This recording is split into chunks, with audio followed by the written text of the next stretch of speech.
Hello, everybody. Welcome into the Triple Threat Show. I am your host, Jeremy Lapidus. Today is a beautiful Tuesday, October 14th. We have a lot to get into, a wild weekend in football. We'll, of course, go over our big questions, our big takeaways halfway through the college football season. Lots of questions. We'll go over the college football playoffs, or how I have it right now. We'll also go over our top 25 as we do each and every single Tuesday. We have NFL questions as well. The first coach to be fired over there, Brian Callahan, out in Tennessee, as well as James Franklin out at Penn State. We'll talk about all of that. We'll even throw in a little bit of baseball as the playoffs hit the championship series thanks to a 15-inning classic, a marathon of a game between the Tigers and the Mariners. That saw the Mariners advance. And now the Mariners a 2-0 lead in the championship series as they seem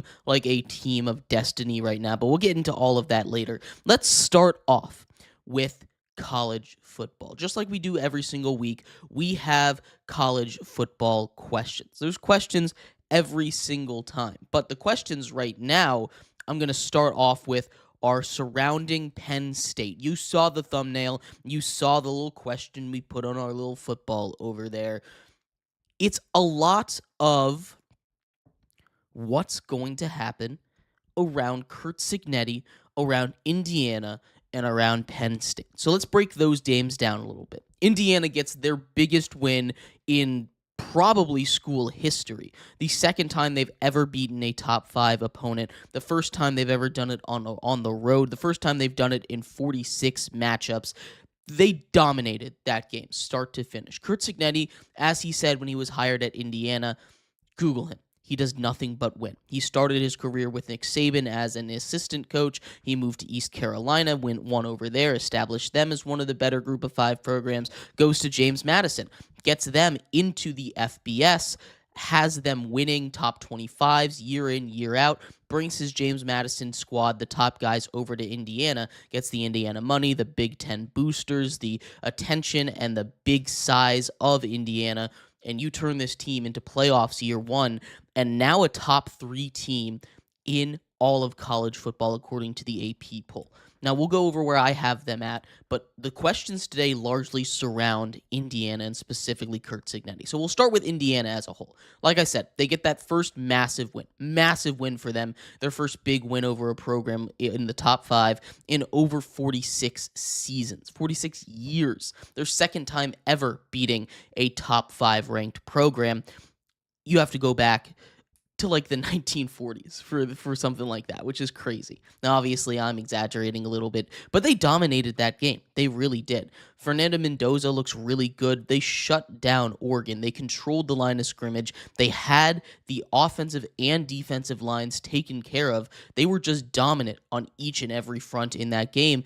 And despite the game only being a 10-point win for them, 30-20, they should have won that game by at least 30 by the way they were playing. They were dominant again in the trenches, and that's the most important part. You have to control the trenches. If you can do that, you can run the ball, and we saw Indiana do that offensively. You can get pressure on the quarterbacks and force mistakes. 2 interceptions late in the game. Oregon only scored 13 points offensively. There was a pick 6 thrown by Mendoza. So this game looks a lot closer on the box score than it did when you were watching it. That was a dominant performance from Indiana. So my question about Indiana, are they true title contenders? Well, let's take a look at this, right? Generally, we assume that the title is going to go through the Big Ten or the SEC. And I think Indiana's absolutely entered that conversation to be one of the top dogs in the Big Ten. You look at what's happened around the Big Ten, right? Michigan's having another down year. They lose yet another game, this time to USC. We just saw Penn State to lose to UCLA and Northwestern in back-to-back weeks and fire their head coach, James Franklin. It's just Ohio State ahead of them. That's the only one. Indiana most likely is going to run the table, and they're probably going to find themselves in a championship game against Ohio State that's going to decide, in all honesty, potentially the 1 seed in the college football playoffs. That's where we're talking. So Indiana absolutely is a title threat. We just need to see Curt Cignetti show up at the end of seasons in these big games. He has a habit of every once in a while getting a little too conservative with his play calls, trying to win these games, just not make mistakes, and that can lead them to make more mistakes than they usually do, Curt Cignetti's teams. But that is just a big what-if scenario. Right now, we're still talking about, are they title contenders? And absolutely, I put them as a real title threat in college football. It runs through Bloomington right now. They might even be the best team in the Big Ten. There's a real discussion between them and Ohio State, but that Ohio State defense is legit. So that's something to keep an eye on. The other question surrounding them has to do with their coach. We talked about Curt Cignetti, his history, how he just continues to win everywhere that he goes. But there's another opening out there. Another massive program has an opening, and that is Penn State. They just move off of James Franklin. Again, they lose to UCLA. They lose to Northwestern. That is 2 big losses back-to-back after they take down Oregon, a team that Indiana just dispatched. That one had to go to double overtime. They lost to Oregon. So that's 3 straight losses to them. They're out of the top 25. I would say that their playoff chances cooked at this point. You can't lose to UCLA and Northwestern and make your way into the playoffs. So James Franklin is gone. He who has consistently been a top 10 program, a guy that leads this team to just at the doorstep of glory and then can't quite getting done. He has been so close to being just an elite quarterback, an elite coach, and he just can't quite get that last little piece that he needs. He can't quite seem to get the last big victory over these teams, and now he's dropping games to Northwestern, and he's dropping games to UCLA, so his time was done. But Penn State is a national powerhouse, and it will continue to be a national powerhouse, so you're going to have a lot of really deep conversations. Curt Cignetti, in his second year at Indiana, is one of those guys that's had a lot of buzz around potentially going to Penn State. In the same conference, that would be some crazy betrayal. Indiana would never forgive him for doing that. Indiana just gave him a fresh new 8-year contract. He is going to be there for a while unless Penn State can bring out the big bucks. Look, Indiana's a nice place. It is. But nothing talks louder than money. As loud as the fans can get, as successful as the boosters can be, Penn State has the ability to bring in more money. Penn State has the ability to bring in better recruits than Indiana. Even though Curt Cignetti's gone on this nice little run over these last year and a half at this point with Indiana, gotten the money to make this team successful, if Penn State comes calling and they say, Curt, you're making about $100 million right now. If I double that salary, you come over to Penn State, we make you one of the highest paid coaches in college football. What do you say to that? It's hard to say no. I think there's a real conversation around it. There's going to be a lot of other coaching candidates, but I think Curt Cignetti's at the top of the list. To be able to poach someone from another top-tier Big Ten school would be huge for Penn State, and he's shown that he has the ability to win big football games. That's exactly what Penn State needs. I think there's a real chance that Curt Cignetti goes to Penn State. Last question that I had from that college football week 7, halfway through the season, as we take a big step back. And we'll get to the playoff outlook in just a second here, because the playoff outlook is kind of fascinating, especially down at the bottom, because there really aren't too many teams outside the top 5, 6 that I think are going to be definitely a lock for the playoffs.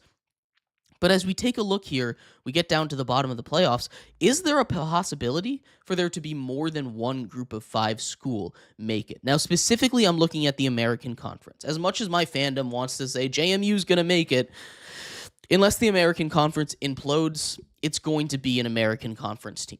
Right, the American Conference is the premier group of 5 conference. You could even argue that they are better than the Big 12, or maybe even the ACC at this point. You have Memphis at the top, Tulane at the top, USF at the top, North Texas at the top. That's 4 teams that are probably the top 4 as far as teams that are most likely to make it to that group of 5 playoff spot, but especially if Notre Dame can't make it into the playoffs, because if they lose this game to USC, they're done. They have to win out in order to make it in. With every other team losing, they do have a good shot right now. I know they've only lost to 2 top 5 schools, but still, there's a chance Notre Dame doesn't make it into the college football playoffs this year. If they're not there, that's kind of an extra spot that a lot of people expect. That might be a spot for a Memphis, for a Tulane, for a USF to get in, as well as the team that they play in the American Conference title. And then that would involve them, winning out, not playing each other, and only losing to each other in the conference game. But still, there's a real chance there that we could get more than one group of 5 school in the playoffs. And that just shows the amount of parity and how really good the American Conference is. It's a premier conference when it comes to football, and we don't need to really think too hard about what the 5th best conference in football is right now. I don't think the Pac-12 is going to, when it comes back next year, going to really compete with them. I think it's going to be the Power 4, the American, and then everybody else. The American kind of separating itself from the group of 5 right now, at least at the top tier of those schools. But I promised it. It's in the title. Let's take a look at the playoff outlook right now. Halfway through the seasons, let's talk about the teams that I think are going to get those buys. The teams that I think, or I guess not really those buys, but the teams that I think are going to win from each of the 5 automatic conferences. Let's start off with the Power 4. You have the teams at the top right now.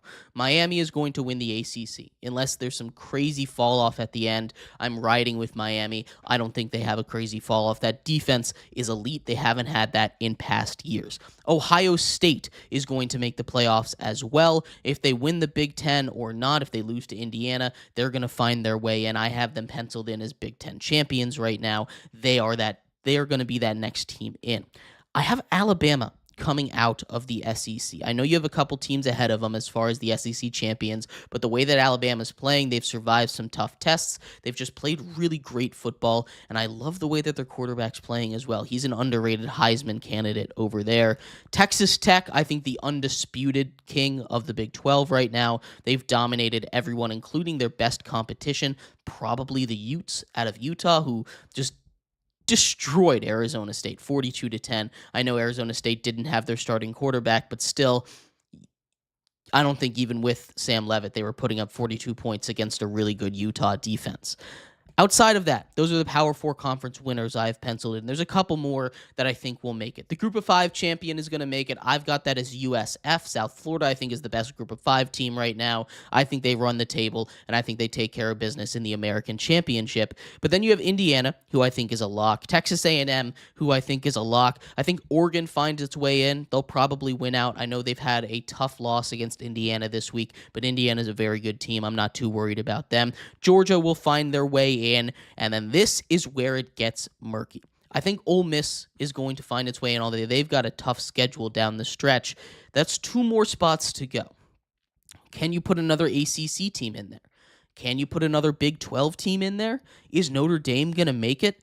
What about that Group of 5 school that we talked about, right? That's 4 schools probably for 2 spots. And here's what I'm going to do. I'm going to say the ACC loser of the ACC title game gets in. And I'm penciling that in as Virginia. And maybe that's a hot take. But that just leaves 1 more spot. I like the way Virginia offense is going, the way that Chandler Morris plays football. I think that's a very, very good football team, and that's one to watch going forward. They're ranked in the top 20 in the nation, and I think they have a pretty easy schedule. They don't have to play any of the super top dogs in the ACC. They've already taken care of Florida State. They took care of Louisville. That 1 blemish on their record against NC State, that's a tough one, but still, I think they find their way in at the end of the day. That leaves 1 more spot. 1 more spot. Is Notre Dame going to win out? Probably. Notre Dame gets in if they win out, but let's run with the scenario where they don't win out. I think that's where you get a real chance to see Memphis get in the playoffs. Memphis is my first team out. I'm going Notre Dame to get in. I want to make that very clear. But Memphis, my first team out. I'll run through the 12 playoff teams I have real quick, and then we'll move on to the NFL questions. Miami, Ohio State, Alabama, Texas Tech, and USF as the 5 champions. Indiana, Oregon, Texas A&M, Georgia, Virginia, Notre Dame, and Ole Miss, all as the 5+7. Those are the +7 there. And the first team out, we are going with the Memphis Tigers. Group of 5 has a real shot of getting to it. But I did say we're going to take a little look at the NFL, because the college football is not the only one that has major questions right now. We just had our first coach fired in the NFL. Brian Callahan of the Tennessee Titans, no longer a member of that organization, fired midday yesterday. That is something to keep an eye on over there for him. He is replaced by co-offensive coordinator of the Titans, the guy that he handed off play calling duties to, despite having that first overall pick. Cam Ward now joins a really elite list of quarterbacks. The last 3 quarterbacks picked, in fact, the last 5 quarterbacks picked number 1 overall, have had their head coach fired, dating all the way back to Urban Meyer with Trevor Lawrence. Of course, you had Caleb Williams last year, Cam Ward this year. You can go back again. The last 5 quarterbacks to be drafted number 1 overall have had their head coach fired in their first season. Didn't survive the first season, fired in the middle of the first season. Wild. And that's to be expected in a lot of bad teams. But the question stands, who's the next head coach to get fired in the NFL? The first one comes after week 6. Brian Callahan simply was not a great coach. He just wasn't. It was not an inspiring hire when it happened. Not a great leader, not a great play caller, because he came from Zach Taylor. And Zach Taylor is not a guy that has proteges, because he is not a good head coach himself. Regardless of all of that, Brian Callahan out of a job, 4-23 in his 4-19 in his season and a half that he was a coach of the Tennessee Titans. Lots of changes happens. The Titans have continued with their flip-flop. Fire a GM, fire a head coach. Fire a GM, fire a head coach. Over and over and over again. Up next, the GM. Maybe they should just fire both and have both of them start over, although you can't do one and dones in the NFL, so I guess GM's going to be there for one more season. They've got to get this right for Cam Ward, who I think has a little bit of talent. But again, the question stands, who is the next head coach to be fired in the NFL? There's a couple different options. We talked about Zach Taylor, and I think Zach Taylor should be the next head coach fired, except for one fact. The Bengals simply do not fire head coaches in the middle of the season. We saw Marvin Lewis go way too long with the Bengals, and it's not just the fact that they don't fire coaches in the middle of the season. They don't fire coaches unless the contract runs out. They simply don't. The Cowboys did it last year. They let the contract run out on Coach McCarthy over there. Mike McCarthy, no longer the head coach. Now it's Brian Schottenheimer. He's doing a pretty solid job, by the way. Shout out to him. But that's what they did to Marvin Lewis. They just said, you know what, we're not going to renew your contract. You're done. Zach Taylor's contract runs through the 2026 season. So he has one more year after this one to be the head coach of the Bengals. That's how long he's going to be there. So usually, if the Bengals were any other organization, one that would, make a decision that would help their team get better as opposed to trying to save a little bit of money at every single corner, he would be the next coach fired. In fact, he wouldn't have a job right now. But that's not how it goes, right? That's not how it goes with the Bengals. They're trying to save a buck every single place that they possibly can. So Zach Taylor will not be that next head coach fired. Who are the other guys on the hot seat right now? Mike McDaniel of the Dolphins, seemingly on the hottest seat in football. But the Dolphins aren't really quick to make decisions like this either, right? He's a good coach. Don't get me wrong. It's Tua, it's the offense, it's the defense that just has not been the answer. Not having Vic Fangio anymore, running him out of town really hurts. But McDaniel's going to find a place to go. He's going to be an offensive coordinator somewhere after this job cycle, and he'll probably get another choice, but everything with the Dolphins is just done. He's probably the next coach to get fired, but there are also other coaches on the hot seat right now, right? Brian Dable is on the hot seat. With the way that Jackson Dart is playing, he probably has really cooled off his seat a little bit, and I'm not too worried about him getting fired in the middle of the season. In fact, I don't think he's going to be fired at all if Jackson Dart keeps playing like this.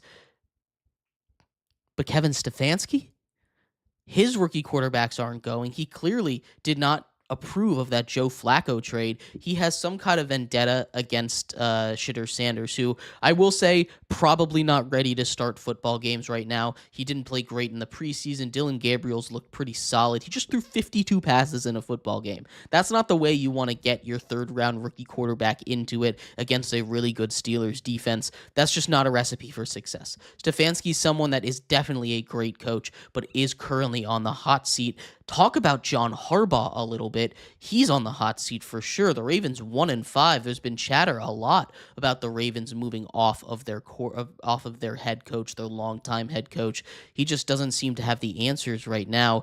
They need to get healthy though, so I don't think he'll be fine. So the answer to the question of who the next head coach to be fired is very simple. We've gone through a lot of the candidates, but it's Jonathan Gannon. Jonathan Gannon of the Arizona Cardinals is the next head coach to be fired. He not only has continued this trend of not winning football games, he's a defensive head coach with a not great defense. Kyler Murray is not doing him any favors. That offense not doing him any favors, and injuries for sure not doing him any favors. But I think that final nail in the coffin that makes him my hottest coach, or the coach that I think has the hottest seat, I should say, is the way that his sideline interaction went down with Amari Mercado, right? The way that they lost that game against the Titans, that's just kind of a little bit on coaching, I think, right? Your players make mistakes, sure, but the coaches need to get that figured out. They need to get better game plans. They need to coach into their players not to do that, not to drop the ball,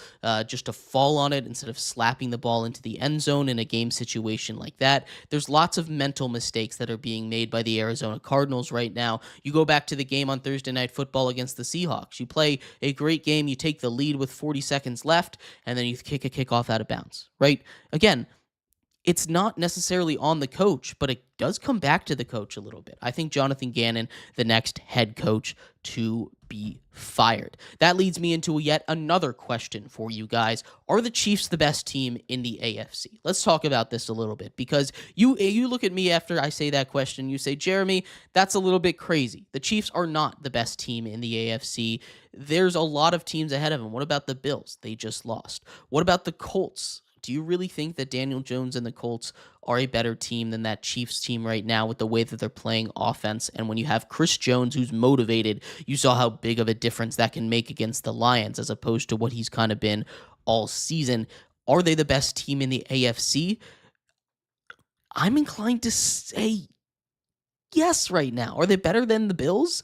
I think the way that the Bills are playing is really scary. I thought they were just playing with their food a little bit, and after that loss against the Patriots, they would turn it up a notch, but injuries are destroying them offensively. Josh Allen has nobody to throw the ball to, and that defense just simply isn't good enough. They lose Christian Benford again, and whenever he's not there, they get torched because the rest of that secondary just is not up to par. The Colts are playing great football, so maybe it's the Colts.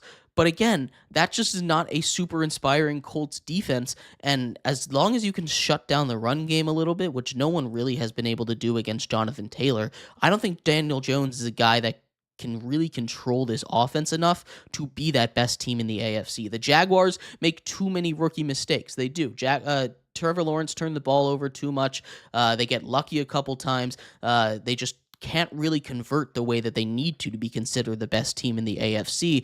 The Chargers are too injured on that offensive line. When they're fully healthy, you can probably make the argument that they are. But right now, they're just barely scraping by against the Dolphins. That's not best team in the AFC material. The Texans, their offensive line, atrocious. They can't block for CJ Stroud, right? The Broncos nearly lost to the Jets. The Ravens are 1-5. The Patriots are not the best team. They're playing great football, but they're not the best team. Don't kid yourself. The Steelers are 5-1, but again, they're not the best team. They're just playing against a really weak schedule right now. And then you start to get to the Browns, the Raiders, the Dolphins, the Bengals, the Titans, the Jets.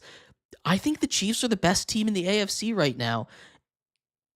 It's close, but there's not really a runaway team at the top of the AFC. It's super murky, and when it's murky, that's when superstars emerge, and that's when Patrick Mahomes says, guys, I'm still here. I never left. The Chiefs are the best team in the AFC right now. Let's talk about the NFC a little bit because I do want to talk about the Giants. Maybe that's just my Giants bias coming out, but Cam Scatterbo and Jackson Dart have come out and made this team something exciting to watch. Right, this is a team that has not been exciting forever. Like, even when they made the playoffs, it wasn't a super exciting team. But now you have a fun team to watch. Jackson Dart is not the greatest quarterback in the world, but are the Giants good? They just took out the Eagles. They took out the Chargers. Maybe not quite full strength Chargers, but those are two teams that were sitting in the top 5/top 10 of power rankings at the time when they lost these games. The Saints they lose to because turnovers, and turnovers are brutal. You have to control your turnovers, but when they don't turn the ball over, this is a good Giants team. That defense is elite, and like I've said all season long, if the Giants can put up 27 points a game, which is, to be fair, a lot of points per game. That's top 10 offense in the NFL, points per game. If they can put up 20 points per game, they're a 500 team. If they can put up 27 points per game, this is a Giants team that won't lose a game for the rest of the season. I'm dead serious about that. I don't ever see that Giants defense giving up more than 27 points in a football game. And I know they did it already against the Cowboys, right? But that was with Russell Wilson at quarterback. They're playing with new energy. I just don't really see it happening again. And that was also just a really weird game where everything was just going wrong for both of those defenses. Long game, early in the season. I just think that Giants defense is too good to make this team bad if Jackson Dart and Cam Scatterbo can keep playing football the way that they are right now. Outside of that, let's talk about some other teams that could potentially be good or not. The Patriots and the Seahawks have had two really great seasons. The Patriots destroy the Bills, right? And then they beat the Saints, and Drake May looks like a great quarterback, and he is a great quarterback. But there's a lot of questions for that team still. How are they going to hold up against, non-division rivals, the great teams in the NFL? How is Drake May going to go up when he has to face a lot more pressure than he has? And that offensive line's been playing great. Mike Vrabel's got that team going, and they have a very easy schedule. But when it comes playoff time, are the Patriots going to be true title contenders, or are they just going to be a team that sniffs the playoffs and then heads home for the year? I'm thinking the latter more than the former, but still, there are real chances that this is a Patriots team that could go all the way. Another team out there in that similar boat, both of Mehrob's teams actually, the Seattle Seahawks are a team that I think is really interesting. Shout out to Sam Darnold. Egg on my face for that one. Sam Darnold has come out and proved that last year wasn't a fluke. Even behind an offensive line that hasn't given him a lot of favors, he's been able to stay calm, avoid the pressure, and hit deep throws down the field, hit all of these timing routes. He has been amazing. Sam Darnold completely resurrected his career. He's someone that deserves a lot of praise for what he's doing over there. That defense, while it's banged up, is still really, really good, right? You have Leonard Williams, you have DeMarcus Lawrence, you have a lot of great guys at all three levels a lot of guys at all three levels of the defense that are going to be considered all-star, all-pro level, not necessarily all-pro, but definitely Pro Bowl level guys at all three levels of it. This is an elite defense coached by a really good defensive coach. The Seahawks, another playoff level team that are going to be a tough out in the NFC. Outside of that, right, who else is going to be the big question? I think the big question for me after this week, is it time for a quarterback change in New York? Now, we've already seen one New York team change their quarterback. Jackson Dart has stepped in and breathed new life. The Jets don't really have that young guy that everyone's excited to see. But after Justin Fields' performance in London, do you leave him over there across the pond and move on to Tyrod Taylor? There's been internal rumblings that Tyrod Taylor, a better quarterback than Justin Fields right now. And I'm not necessarily one to disagree. We've seen Tyrod Taylor play one game, that one against the Bucs. That was their best offense all season long. They nearly won that game. Baker Mayfield pulled out some MVP level magic, but that was one that the Jets legitimately looked good in. Justin Fields isn't making the throws. He's scared to turn the ball over. He's scared to do it because he can tell that leash is short. At least that's my read of the situation, right? They're 0-6 right now. He held that ball way too long against the Broncos defense. You have to take the short underneath routes. You have to be able to trust your eyes when you're reading the field, and Justin Fields just simply doesn't do that. He's a great athlete. He's a great runner. He's great when he has the ball in space. but he's not a great quarterback. He just doesn't process the field the way that you need to be able to process the field if you're going to be a successful NFL quarterback. The game is too fast, and you're seeing it as a result. Him holding the ball way too long, him passing up open looks, him taking way too many sacks, him finishing against a good Broncos defense with -10 passing yards net, right? He finished with 45 overall, but with the 9 sacks that he took, 9 sacks that he took, 9 sacks. -10 passing yards overall. I think it's time for Tyrod Taylor to make his appearance as a starter for the Jets. But I'd love to hear your thoughts on any of these questions.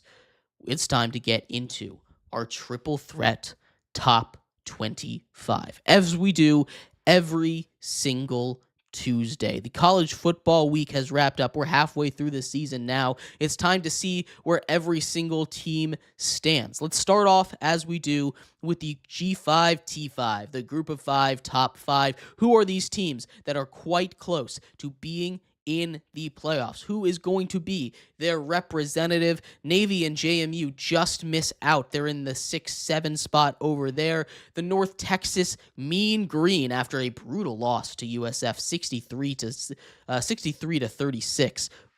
Crazy loss for them. Too many turnovers. They're down to the 5th best team. I think that offense is still great. They need work on that defense. UNLV continues to win games. They're up to number 4. Tulane has had a really tough schedule, and they've only really come out of it with a slight scar, that against a great team in Ole Miss. They're up to number 3. Memphis, a team that I've just outside the college football playoffs, at number 2. They're undefeated. They're at the top of the American Conference right now. They're going to be a tough out, but USF I still have as number 1. They're my representative from the group of 5. They have one of the best resumes in the country. Their only loss right now is to a Miami team that's either 1 or 2 or at worst 3 in the country right now for you. That's a really good team. USF is going to be the representative for the group of 5 right now. Let's take a look at the teams that are in the actual top 25. 4 more teams. For the second week in a row, 4 teams fall out of the top 25 here. That's Illinois, Michigan, Arizona State, and Florida State. All of these teams take bad losses. Florida State, their 3rd straight loss now. That is a tough way to go. But let's get into number 25 for us here. The Nebraska Cornhuskers make their appearance on the top 25 for the first time all season long. They've had a really great year. They've only lost 1 game. That was to a very solid team. Nebraska beat Cincinnati, who I have in my top 25. I had them in there last week, and maybe that's an overlook from me, but I do think that Indiana is probably that best, Cincinnati is probably still that better team overall than Nebraska. Really great offense for Nebraska. Washington, similarly, only 1 loss, that to Ohio State, arguably the best team in college football. They're really great. They're up there. They're at number 24. I'm keeping Memphis in. They weren't ranked last week. They're into the top 25 for the first time. Same with all 3 of these first teams. They are here for the first time all season. Memphis, again, undefeated. They have a couple big games coming up, including one against USF. That's going to be huge. Cincinnati up 3 from the number 25 spot. They just continue to win football games. Big fan, 20-11 win over UCF. I would have liked to see them win a little bit more dominantly, but still, a solid win is a solid win. Texas, after winning the Red River Shootout, back into the top 25 at number 21. This is a great Texas team. Arch Manning can still make some throws. We saw him hit a couple really tough ones, but overall, that defense is the thing that's carrying them. They're going to be dangerous. They're not out of the playoffs yet, but it's going to be real tough for them to get in. South Florida with a dominant win, again, 63-36 over another great group of 5 team in the Mean Green from North Texas. They're up 3 more spots to number 20, their highest ranking since they lost that game to Miami. BYU up another 3 spots. It was their first real test of the season, and I thought they were going to lose it. They survived. They had a big comeback, 33-27, a win over Arizona. Not something that I thought the Cougs really had in them, but new quarterbacks has continued to win games for them, and BYU up another 3 spots. We talked about Virginia earlier. They're up 2 spots to number 18 on my list. They were idle last week. Couple big games coming up. They have to stay hot, but they're kind of in the driver's seat. They kind of control their own destiny as far as making it to the ACC title game. Oklahoma falls 9 spots. This is, of course, after a loss to Texas, a loss that they looked really bad in, 6-23. John Mateer gets rushed back from that thumb injury, and you can tell 3 interceptions. That defense is great, but when you give up a big punt return touchdown, when you throw 3 interceptions, when the run game isn't working, Oklahoma's just tough. They're still a great team, and that's a great loss to have. As much as I hate that term great loss, it's truly a good loss. But Oklahoma loses a bunch of spots, down 9 to number 17. Vandy idle last week. They're up 3 spots because other teams fall. I'm a big fan of what they've started to do over there. Missouri with a tough loss at home to Alabama, number 8 last week in the AP poll. They're climbing even more now. Missouri hadn't lost at home hadn't beat Alabama really in forever, and it looked like they had a chance to do it. They couldn't quite hold on. They make it close, 27-24 loss. They only fall 4 spots for that. Utah up 3 more spots, a dominant win, 42-10 over Arizona State, who was a contender in the Big 12 this year. They were ranked real high at the beginning of the season. They've now fallen completely out, and they were ranked last week, not ranked anymore. Tennessee similarly up 3 spots, 34-31 win over Arkansas, an Arkansas team that no longer has a head coach. I would like to see them win by more, but they're putting up points offensively. The defense continues to be a big concern for me. Georgia Tech up 3 spots as well, 35-20, a win over Virginia Tech. Virginia Tech, you should probably not allow to score 20 points on you, but we also saw Georgia Tech barely escape with a win against Wake Forest the week before. As long as you win games, you win games. Like the way that the top of college football is going, winning games is super important. So if you win games, you're going to rise, but it has not been pretty for Georgia Tech all season long. Speaking of not being pretty, Notre Dame, they're up 2 spots. They're up to number 11 at this point in our top 25 rankings. Notre Dame, they've only got 2 losses. Again, they lose to Texas A&M by 1 point, arguably should have won that game, and they lose to Miami. Those are teams that are in the top 5 overall in college football. Those, again, I'm going to use that term that I don't like, good losses. CJ Carr playing great football. They dominate North Carolina State. Despite a little bit of a slow start, they still win. That defense is playing better than it was at the beginning of the year. They have a big game against USC coming up, a rivalry game for them. That's going to be huge. If they win that game, they've got a pretty clear path to the playoff as long as they win out. But USC, a team that is just barely outside of my top 25, is a dangerous one, and they're in the top 25 in the AP poll. LSU up 2 spots, entering the top 10. They've returned back up here. The reason I'm so hesitant to put LSU up here, and I know people aren't going to super like that I have Notre Dame that high up overall as well, is because LSU doesn't have Garrett Nussmeier anymore. And that's, maybe unfair of me. They're playing great football. That defense is elite, but the run game can't get going. And when they run into a team like a Tennessee potentially, if they have to play them this season, that's going to be tough. I just truly think that they don't have the offense to keep up with these top-tier teams in college football, and because of that, I don't think they're going to be up here for too long. But again, you continue to win games, you continue to get raised. That's how it goes. Oregon, down 7 spots after that loss to Indiana. That game looked a lot closer than it was on paper. It just was bad for Oregon. They got dominated thoroughly, physically, mentally, every way in their own house. They fall 7 spots to number 9. Georgia down 2 spots to number 8.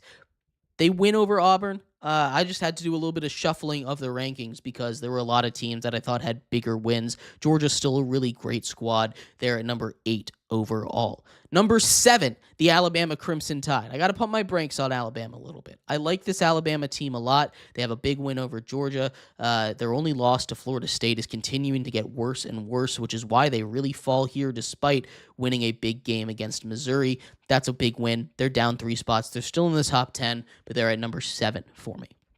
And number 6, Hotty Toddy, Ole Miss, up a spot here to number 6. They escape with a win, barely. They escaped 24-21 against Washington State, a game that they should have dominated, a game that was way too close. But Ole Miss really did look like the better team throughout that one. I was never really super worried about Ole Miss losing that game, but it was way too close for my liking, and I'm sure for Ole Miss's liking as well. If pass interference was a spot foul, game-winning field goal. would have gone on. Game tying field goal would have gone on a pass interference at the field goal range. That's a tough look for them. Texas Tech enters the top 5. Shout out to them. They have been dominant. Oh my God, Texas Tech has been dominant. They look like by far the best team in the Big 12, and it really isn't much of a competition. They're up to number 5. They've dominated everybody that they've played. I think they're a real title contender out of that Big 12. I think you have real title contenders out of every single Power 4 conference this year, which is super exciting. Texas A&M up a spot to number 4, probably the best team in the SEC right now, the way that they're playing football. You just have to hope that everything continues to break their way. They've won a couple games that usually Texas A&M loses based on, their history throughout the history of the Aggies program. But shout out to Texas A&M. Mike Elko's had a really great team going, and I think they continue to win football games. They're at number 4. Into the top 3, and I will say, I think this is pretty indisputably the top 3 in college football. I know I said that last week, but I stand by it again. Indiana up 6 spots to number 3. We talked about it. Is Indiana a title contender? Absolutely, Indiana is a title contender. Indiana is a great football team, a great football program, and Curt Cignetti is a great football coach. He's going to continue to get big wins for this Indiana team. If they continue to play like this, the sky's the limit. They could potentially win the Big Ten, potentially win it all. That's what I'm saying. This is a great Indiana team. At number 2, Ohio State. The Ohio State up 1 spot to number 2. I had them at number 3. Probably disrespectful of me, honestly. That's a really good Ohio State team. Again, this is an Ohio State team that has maybe the best defense in college football. I'd like to see the offense open up a little bit more. You have great wide receivers. You have a quarterback that I think is good in Julian Sayin, but they're not really opening up the offense, which is fine. If you can win games without opening up the offense, save that for later. But I'm really hesitant to move them up to number 1 because I just haven't seen that offense explode like I want to see it do against some of these teams. But a big win for them. I'm a big fan of Ohio State right now. And at number 1, idle last week, Miami. The Hurricanes stay at number 1. Carson Beck's playing great football, and crucially, this is the crucial part, and this is the main reason they're at number 1, that defense is elite. It really is. They're going to run the table, going to win the ACC, but you have 4 teams in 4 conferences that I think are real title contenders. The SEC, of course, has a chance to win. Texas A&M, Alabama, Ole Miss, Georgia, Oregon, all these guys. The ACC has Miami, a real chance to win. The Big Ten, Ohio State, Indiana, right? Oregon, all of these teams in the top 10 that have a chance to win. But shout out to Texas Tech. They are that Big 12 representative, and they deserve to have their name tossed into that conversation as well because they are dominant. They are dominating each and every single week. That is my top 25. The teams that just missed. Louisville, I continue to be a big fan of Louisville. I know they have a big loss to Virginia, but that's a good loss. They're not in the top 25. Illinois has 2 losses, and much like Notre Dame, those 2 losses are to 2 of the top 5 teams in college football, Ohio State and Indiana. The difference between them and Notre Dame is how they looked in those losses. They didn't stand a chance against Ohio State. It was not close. They didn't stand a chance against Indiana. It was not close. They lost by 50 points to Indiana. When you talk about Notre Dame, right, this is a team that has continued to win. And even in their losses, right, to Miami and to Texas A&M, they lose to Texas A&M by 1 point in a last-second play that probably had a penalty on it. And Miami, they were in it until the end against Miami in that Week 1 matchup. These are games that they were tight in. When you look at the way that Illinois lost, that's the main reason they're not in the top 25 right now. They get blown out by these top teams. You can talk about the losses all you want, and that's why they're still here, but it's just not a good look. Michigan, not quite there. They lose another game. They fall out of the top 25. And USC. Like I said, USC, if they get a win against Notre Dame, which they absolutely could with the way USC is playing, they're firmly in that top 25, and I don't think we have any discussions about them falling out of it. I'm just a little concerned about the way that offense is playing, about the way they as a whole are playing. I'm not super convinced on this USC team. But we have to transition over to the world of baseball because it is the most beautiful time of year. October is here. That is time when the playoffs show up in the MLB. The Mariners have been the story of the playoffs right now, right? The M's have, of course, Cal Raleigh, big dumper. One of the most fun stories in all of baseball this year, 60 home runs by a catcher, never been done. The most home runs in Mariners history, competing with guys like Ken Griffey Jr., more home runs than he ever hit in one season, right? Leads the Mariners to the first ALCS in team, not in team history, in over 20 years, right? They haven't been this far in a very long time. They're looking to win their first ever World Series, and they are destined for it, it seems like. After a 15-inning classic that in Game 5 of the ALDS that saw them win 3-2, as 3 of the 5 games' final scores were in that series.